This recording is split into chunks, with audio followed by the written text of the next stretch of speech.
गुलगुली नाम की एक मिनी सिटी थी।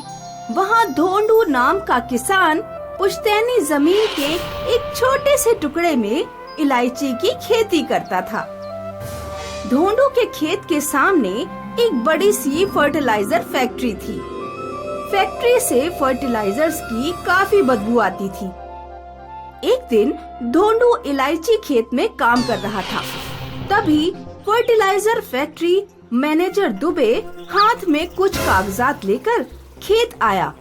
ये देखकर धोंडू चौंक गया। वाह रे धोंडू, इलायची की महक से नाक एकदम साफ हो गया। फैक्ट्री में बदबू खींच खींच कर महक ही भूल गया था। इलायची का कमाल है सर। सिटी बदबू से परेशान है और मैं अकेला अपनी इलायची जमीन के साथ मस्त रहता हूँ। बोलिए, गरीब के खेत अचानक कैसे पधारे आप? माफ करना धोंडू, फैक्ट्री की तरफ से आया हूँ, तुम्हें झटका लगेगा, लेकिन जिस जमीन पर तुम इलायची की खेती कर रहे हो वो जमीन 10 साल पहले तुम्हारे पिता ने फैक्ट्री को बेच दी थी। जरूरत नहीं थी इसलिए फैक्ट्री ने रोका नहीं, लेकिन अब फैक्ट्री को जरूरत है इसलिए फैक्ट्री जमीन मांग रही है। ये देखो कागजात देखकर धोंडू बुरी तरह हिल गया। मैनेजर सच कह रहा था। धोंडू के पिता ने जमीन फैक्ट्री के नाम कर दी थी। मालिक ऐसा ना करे, मेरा बाप बेवड़ा था, सारी पुश्तैनी खेती खा गया। जो बचा है वो आपके सामने है। ये जमीन मेरे दिल का टुकड़ा है, ये टूटेगा तो मैं भी टूट जाऊंगा।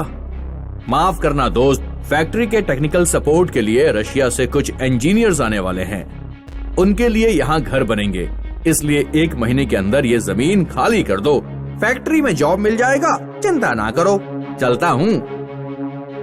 मैनेजर दुबे चला गया, लेकिन जाते जाते धोंडू को रुला गया। धोंडू जमीन पर बैठकर छाती पीट पीट कर रोने लगा। जिसे अपना समझकर खून पसीना बहाया, दिन रात करके सोना उगाया, वो मेरी जमीन फैक्ट्री की अमानत थी। हे भगवान, अब मैं क्या करूं? धोंडू जोर जोर से रोने लगा। उसकी आंखों से आंसू टपकने लगे। धोंडू के सारे आंसू जमीन ने पी लिए और धोंडू के दुख में जमीन भी शामिल हो गई। धोंडू थक गया और इलायची के खेत में ही सो गया। दूसरे दिन सुबह हुई, सूरज चमका और धोंडू ने आंखें खोली। जैसे ही उसने आंखें खोली, उसे लगा कि वो सपना देख रहा है, क्योंकि उसके सामने एक विशाल इलायची पड़ी हुई थी, मोटी, तगड़ी और महाकाय। धोंडू ने इलायची को छूकर देखा तो समझ गया कि वो सपना नहीं, सच था। हे भगवान, ये मैं क्या देख रहा हूँ? इतनी बड़ी इलायची! इतने सालों से इलायची की खेती कर रहा हूँ, पर ऐसी इलायची कभी नहीं देखी जो एक रात में इतनी बड़ी हो गई। तभी धोंडू को मैनेजर की बात याद आई और वो फिर से दुखी हो गया। क्या फायदा इतनी बड़ी इलायची बनकर, जब ये इलायची बनाने वाली जमीन ही पराई है। देखते देखते विशाल इलायची की खबर पूरे मिनी सिटी में फैल गई और विशाल इलायची देखने लोगों की भीड़ उमड़ पड़ी।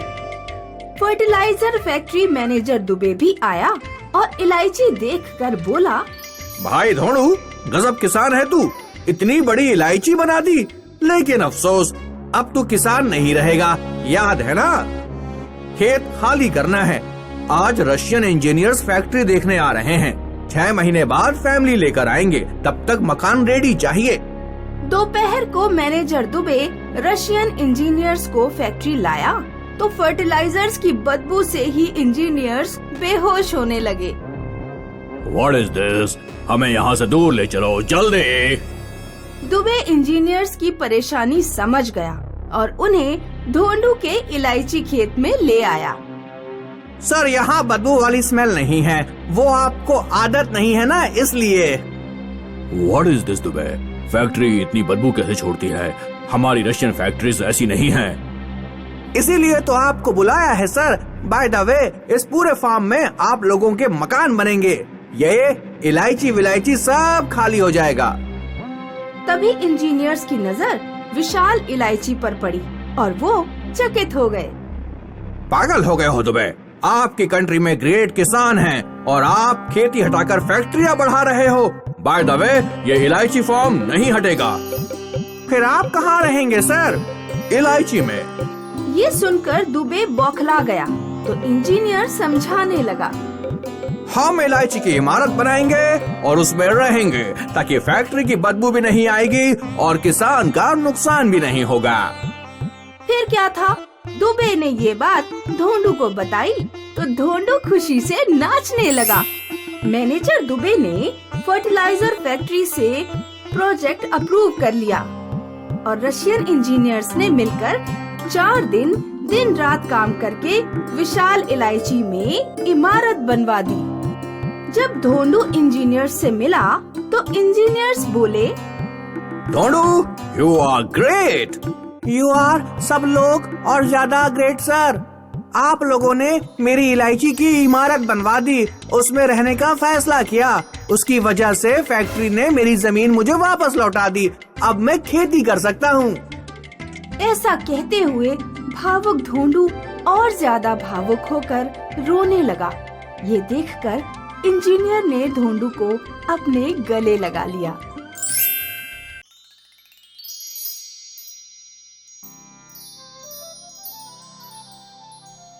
खड़गपुर नाम के गांव में धोंडू नाम का नमूना रहता था, जो किसी की सुनता नहीं था, हमेशा अपनी मनमानी करता था और फंस जाता था। क्यों रे धोंडू, कैसी है भैंस की तबीयत? चाचा, भैंस तो मर गई। क्या डॉक्टर को नहीं बुलाया था? डॉक्टर आता तो 200-400 का खर्चा हो जाता। अरे पागल, अब 2 लाख का नुकसान हो गया, उसका क्या? मनमानी करेगा तो नुकसान मिलेगा। गर्मियां शुरू होने वाली थीं। धोंडू ने वाटरमेलन की खेती करनी चाहिए। बाजार से बीज लेकर आया और खेत बो दिए। कंपोस्ट और सिंचाई का भी अच्छे से ख्याल रखा और कुछ दिनों बाद खेत में वाटरमेलन की बेल फैलने लगी। ऐसे ही कुछ दिन बीत गए। धोंडू खेत आया तो उसने देखा एक भी बेल को फल नहीं लगा था। ये देखकर धोंडू परेशान हो गया। बीज ही नकली था, एक भी फल नहीं आया। अब तो सारे बेल उखाड़ फेंकने होंगे। ऐसा कहकर धोंडू सारी बेल उखाड़कर फेंकने लगा। एक आखिरी बेल बची थी। धोंडू उसे भी उखाड़ने वाला था कि उसकी नजर बेल पर लटके एक छोटे वाटरमेलन पर पड़ी। ये बेल रहने देता हूँ, फल बड़ा हो जाएगा तो खाने के काम आएगा। ऐसा कहकर धोंडू घर चला आया। कुछ दिन बीत गए। बेल पर लटका वाटरमेलन बड़ा होने लगा, रोज रोज बढ़ने लगा, हद से ज्यादा बढ़ने लगा और बढ़ते बढ़ते पहाड़ जैसा बड़ा हो गया। धोंडू खेत आया तो वाटरमेलन को देखकर उसकी आंखें फटी रह गईं। उसकी खुशी आसमान छू गई। वाटरमेलन पर चढ़कर धोंडू नाचने लगा और चिल्लाने लगा।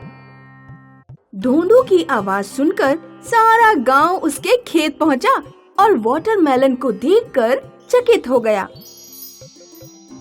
ये वाटरमेलन है या पहाड़? ऐसा वाटरमेलन जिंदगी में पहले कभी नहीं देखा। फिर क्या था, अड़ोस पड़ोस के गांव में भी बात फैल गई और कुछ व्यापारी वाटरमेलन की बोली लगाने धोंडू के खेत पहुंचे। बोली लगने लगी और आंकड़ा 2 लाख पर आकर रुक गया। 2 लाख देता हूँ, बेचोगे? पागल हो गए हो क्या? साइज देखी है? साइज ही तो दिक्कत है, काटना पड़ेगा फिर बेचना पड़ेगा, नहीं बिका तो स्टोर करना पड़ेगा। हमारे भी तो खर्चे बढ़ेंगे। 2 लाख में डन कर दो। फिर भी धोंडू नहीं माना और व्यापारी चले गए। एक दिन ढोंडू अपने दोस्त के वाटरमेलन शॉप पर परेशान बैठा था। उसका दोस्त कस्टमर को वाटरमेलन बेच रहा था। क्यों रे, लाल तो है ना अंदर से? अरे मुझे क्या पता, मैंने क्या अंदर घुसकर देखा है? सुनते ही ढोंडू के दिमाग में खुराफाती आइडिया आया। ढोंडू दोस्त से बोला, लोग वाटरमेलन क्यों खाते हैं? गर्मी भगाने के लिए। गर्मी भगाने के लिए वाटरमेलन खा सकते हैं तो वाटरमेलन में रह भी तो सकते हैं। फिर क्या, ढोंडू वहाँ से भागा और कारीगर के साथ खेत पहुँचा। वाटरमेलन में एक हाउस बना दो, लोग इसे खाने नहीं इसमें रहने आएंगे। कारीगरों ने काम शुरू किया। दिन रात काम करते करते एक हफ्ते के अंदर वाटरमेलन में 100-200 कमरे बनकर तैयार हो गए। फिर क्या था, ढोंडू ने जगह जगह वाटरमेलन हाउस की जमकर पब्लिसिटी करना शुरू कर दिया। एक दिन ढोंडू वाटरमेलन हाउस के सामने खड़ा था। तभी वहाँ एक आलीशान कार आकर रुक गई। कार से एक कपल उतरकर ढोंडू के पास आया। ढोंडू आप ही हो? जी कहिए। हमारी नई नई शादी हुई है। हम अपना हनीमून कुल्लू मनाली नहीं, आपकी वाटरमेलन हाउस में मनाना चाहते हैं। एक दिन का कितना चार्ज लगेगा? 2 लाख। फिर क्या था, कपल ने 2 लाख दिए और दोनों वाटरमेलन हाउस में आकर हनीमून मनाने लगे। फिर ढोंडू ने वाटरमेलन हाउस में एक रेस्टोरेंट भी खोला और उसका मुनाफा बढ़ने लगा। बड़े बड़े एक्ट्रेस, क्रिकेटर्स, नेता लोग और फॉरेनर्स हनीमून मनाने वाटरमेलन हाउस आने लगे और ढोंडू अरबपति बन गया। एक दिन एक म्यूजियम के कुछ लोग ढोंडू के पास आए और बोले, हम ये वाटरमेलन हाउस म्यूजियम में रखेंगे, बोलो क्या कीमत चाहते हो? मैं बेचना नहीं चाहता। बेच दो, वैसे भी बरसात में यहाँ कोई नहीं आएगा और ये पड़ा पड़ा सड़ जाएगा। हम तकनीक से इसे हजारों साल संभाल कर रखेंगे। फिर भी ढोंडू नहीं माना और जो होना था वही हुआ। गर्मियां खत्म होते ही बरसात बरसने लगी और वाटरमेलन हाउस को ताला लगाना पड़ा। अब कोई वाटरमेलन हाउस नहीं आना चाहता था। बरसात की वजह से ढोंडू भी 2 हफ्ते घर में ही कैद रहा। जैसे ही बरसात थम गई, ढोंडू खेत पहुंचा।